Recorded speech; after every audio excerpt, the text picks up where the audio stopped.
What's good? It's your boy, the urban legend, K to the Bird, KGUSA representative all day in the building. And today, we're going to be talking about the company named Bandcamp, the audio distribution company named Bandcamp.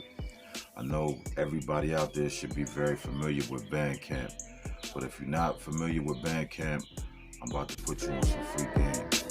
Let's get into it.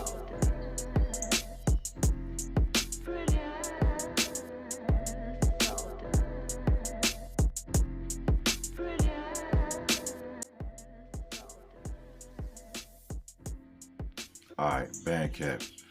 Bandcamp is another audio distribution company that they were established in 2007. 2007, co-founded by Odd Post creator Ethan Diamond. Ethan Diamond, that's who started this company. They've been out for a real long time, you know what I mean? And they're located in Oakland, California. Now I believe that the company has transitioned into a different owner called Epic Games. Epic Games took over Bandcamp, I think ever since like 2015. Bandcamp is a little different than most of the places that distribute music nowadays in this era. Bandcamp is a company that specializes in selling your music online, you know what I mean? They specialize in you being able to make your music downloadable and something that you listen to offline. You know, they made your music be able to be sold, you know what I mean? They're kind of like one of the few companies that's left that is actually selling people music. So this company, man, they pay out more than most companies, but it's only based off the way that they sell it. And they sell music, and that's a good thing, but it has a lot of downsides to it, you know, it got a few pros and a lot of cons. The first pro I'm gonna have to say is, man, they're charging 15% off every single thing they do for you. So every single dollar you make off them, they're getting charged 15%. You know what I mean? And number two, they're charging you a 2.9% transaction fee on everything that's ever made through this company. Every dollar that's ever spent, every dollar that's ever made through this company, that's another 2.9 transaction fee. And also with that 2.9, it comes another 1.1% for you just being able to pull the money out. So that's like, damn, altogether, that's pretty much like, damn, 20% of everything coming out.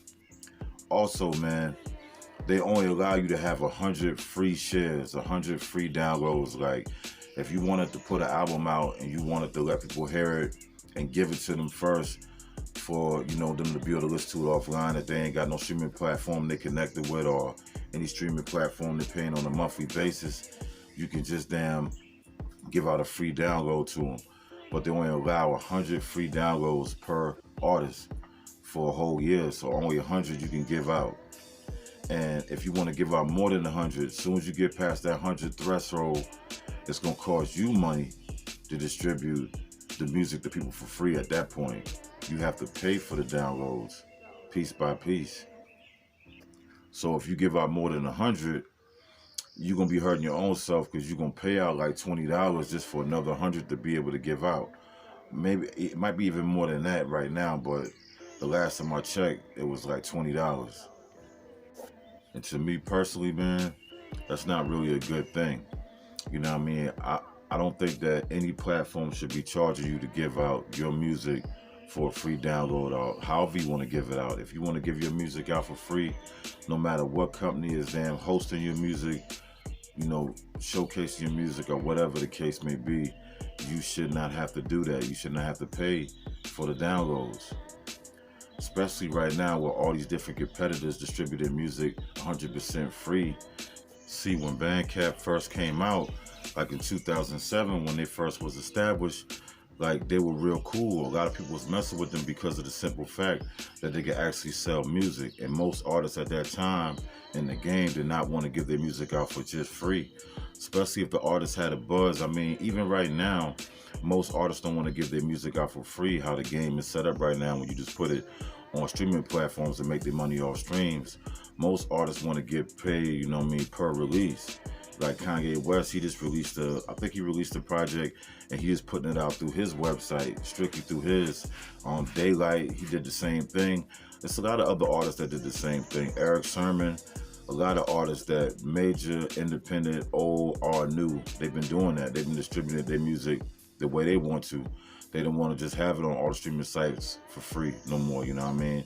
That's also Snoop Dogg, like, doing that shit now. Like, yeah, Snoop took all his music, well, not all his music, but some of his music off a lot of the major streaming platforms because he wanted to distribute his shit through the metaverse. And I feel like artists want to do that to keep control. So keep control and, you know what I mean, make sure they get the bang for their buck, making sure they're getting everything that they're worth. So it's not a bad idea. But when this company Bandcamp first started, a lot of other places, a lot of other companies didn't exist, like TuneCore and DistroKid. CD Baby was out back then, but a lot of other companies didn't exist, and a lot of other companies changed their business plan and their format. But Bandcamp stayed till, you know, they stayed to their roots. They sell music. That's why, like, if you go to the website, the first thing you're going to see is they probably made like $900 million or some shit like that over a span of 3 years, because like they're the only place that was actually selling music. So Bandcamp, if you want to sell your music there, if you got a certain amount of fan base, if you got people that you know that gonna follow you, that want to support you, and they want to get your music, and they don't want to mess with streaming platforms. They don't have a Spotify, they don't have a Tidal, and they want to listen to your music in their car offline. Bandcamp is a good place to use. But just like I mentioned before in the beginning of this video, they got a lot of taxation, a lot of taxes, you know what I mean? They taxing like Uncle Sam, man. They fucking taxing a lot. But I guess they feel like they one of the places out there that's still selling, you know, music. Also with Bandcamp, man, you can get your shit printed out, like the vinyl. You can get your vinyl record made. You can get physical copies of your CD made, but you know, every sale gonna still come with tax, and everything I just mentioned gonna come with tax. Everything that they do for you gonna come with 15%. So 15% plus the 2.9 for transactions, and plus the 1.1 for just the money coming to you. If you got PayPal, or I think they use Payoneer, or whatever one they're using to distribute your funds, it's a lot of tax with it.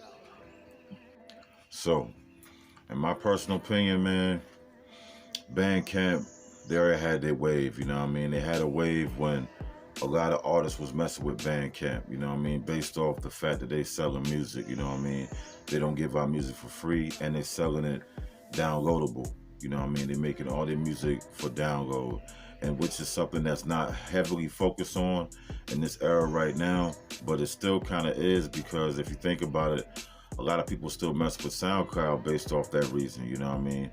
A lot of young people and old people mess with SoundCloud off the fact that they can then get the music offline. They don't have to be connected to a platform to be able to stream this music. Another thing about Bandcamp, man, with the first plan that they offer, you know what I mean, they don't give you no information about the sales, no information about who bought it, where it came from, what's their location, what's their social media, anything like that. So, but you can do an upgrade to your account for another $20 a month, and then you get access to knowing where the downloads and where the purchases came from. But even though they're telling you where it came from, they're not telling you the genre, the gender, you know what I mean, what's the person's name, what's their page name, what playlist name they added it on.